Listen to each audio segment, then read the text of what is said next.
run away to Van Nuys, California, to stay with his father and to escape his mother. He lived with his father for a short time before his father sent him to live with his paternal grandparents in North Fork, California. He did not adjust well, despite spending a lot of time hunting animals on the property. He complained that his grandfather was senile and his grandmother was constantly emasculating him as well as his grandfather. Ed felt that he was surrounded by controlling, aggressive matriarchal figures, from his maternal grandmother who had passed before his birth to his mother and aunt, as well as his paternal grandmother. Before that faithful August day, Ed spent a lot of time fantasizing of killing and even going so far as to aim his gun at his unaware grandmother.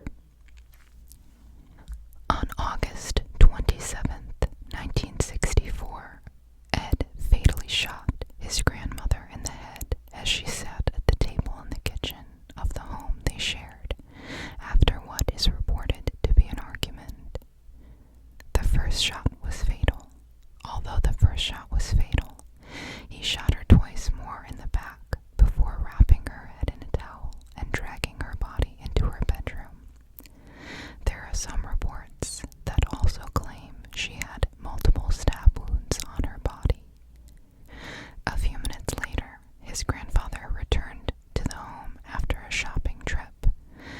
Ed met him in the driveway and fatally shot him so that he wouldn't have to discover his dead wife. He later admitted that he just wanted to see what it felt like to kill Grandma. Some psychiatrists speculate that through these killings, Kemper avenged the rejection of both his mother and his father. Because he was only 15 at the time of these murders, he was placed in the custody of the California Youth Authority. After psychological testing, he was diagnosed as a paranoid schizophrenic, and he served a 7-year sentence at Atascadero State Hospital, a maximum security facility that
scleromatio and necrophilia, dismember and dispose of the bodies in the mountains.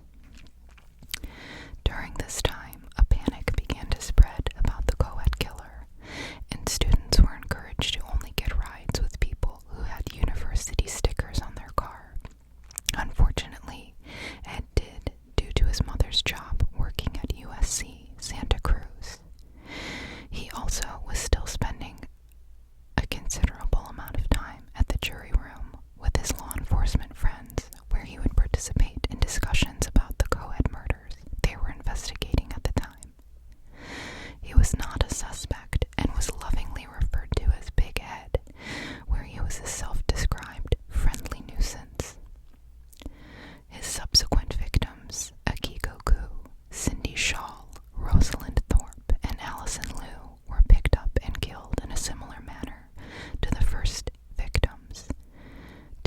hitchhiking victims, with notable differences in Cindy Shaw, whose head he buried in his mother's garden, facing up towards her window, because his mother always wanted people to look up to her. His final victims, however, were a bit of a departure.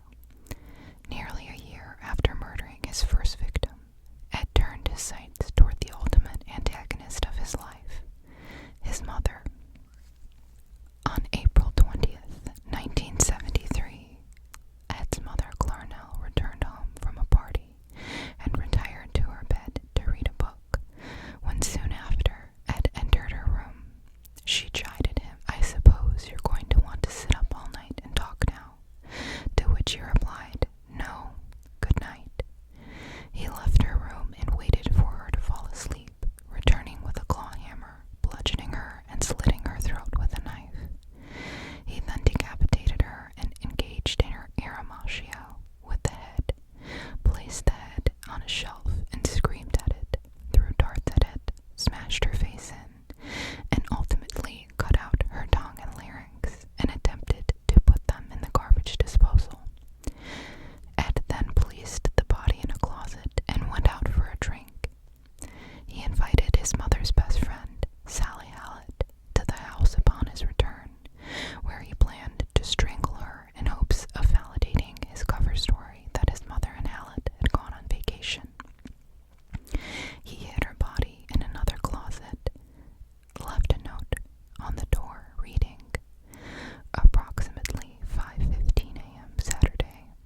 No need for her to suffer any more at the hands of this horrible, murderous butcher. It was quick, asleep the way I wanted it. Not sloppy and incomplete jets, just a lack of time. I got things to do." And drove to Pueblo, Colorado with a car full of ammunition and 3 guns. When he arrived in Pueblo after hearing radio silence about the murder of his mother and Hallett, he called the police and confessed, but was not taken seriously until he called back later and spoke directly to an officer he knew personally, to whom he confessed again, and was subsequently taken into custody, where he confessed to the murder of the 6 students. He never killed again, and suggested that subconsciously he was killing his mother all along, and once she was really dead, there was no reason to continue. He stated, "The original purpose was gone. It wasn't serving any physical or real or emotional purpose. It was just a pure waste of time emotionally. I couldn't handle it much longer. Towards the end there, I started feeling the folly of the whole damn thing, and at the point of near exhaustion, near collapse, I just said to hell with it and called it all off." During his trial, Kemper was indicted on 8 counts of first-degree murder on May 7th, 1973, exactly 1 year after committing the first of his hitchhiker murders. Because he confessed to the crimes, his only defense would be to plead insanity. However, 3 court-appointed psychiatrists found him to be of sound mind. He was convicted